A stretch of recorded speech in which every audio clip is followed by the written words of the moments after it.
అదా ఇక్కడ ఎదురుకుంటుందా సినిమాలో ప్రాబ్లమ్స్ మాట్లాడుకుందా దా నీకేం ప్రాబ్లం వచ్చింది చెప్పు, దాన్ని బట్టి నేను చెప్తాను కదా. లైవ్ అంట, సారీ. ఇప్పుడు నేను చెప్పిన సినిమా ఏంటో, ఒక జైరామ్ క్యారెక్టర్ అనే ఆయన వాళ్ళ వైఫ్ అతను ఎందుకు వదిలేసినో అతనికి తెలుసు, ఒక రీజన్ ఉంది అతనికి. మహేష్ బాబు గారు 25 ఏళ్ల క్రితం వాళ్ళ మదర్ అతను ఎందుకు వదిలేసినో ఆయనకి తెలియదు, అది కథ. దాన్ని ఇప్పుడు మీరు ఇంకో రకంగా ఊహించేసుకుని, ఇప్పుడు కుమార్ అన్నట్టు పోకిరి అని ఊహించుకుని వస్తే మీరు డిసప్పాయింట్ అయ్యి ఉండొచ్చు. అది రీచ్ అవ్వాల్సిన ఆడియన్స్కి రీచ్ అయింది కదా.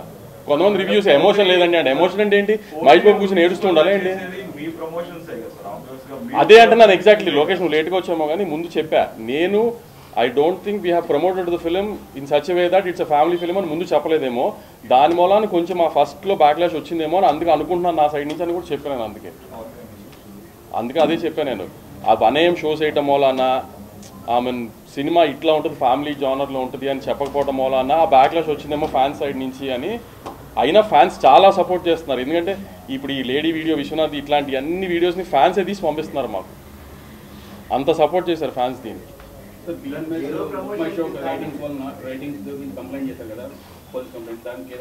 పోలీస్ కంప్లైంట్ మేమేం చేయలేదు. బుక్ మై షోకి కంప్లైంట్ పెట్టాము, ఎందుకంటే వీ ఐడెంటిఫైడ్ దాట్ ఒరిజినల్గా ఒక టికెట్ కొనుక్కుని ఒక రివ్యూ వేస్తారు కదా, ఆ లేట్లా దేర్ సమ్ బాట్గా వేస్తున్నారు, బాట్ సిస్టంలో వేస్తున్నారు. సో అది ఐడెంటిఫైడ్, ఎందుకంటే 01 ఏదో మా పిఆర్ టీమ్ ఐడెంటిఫై చేసి దాని మీద కంప్లైంట్ చేసాం. దాని అప్డేట్ టైం పడుతుంది అన్నారు.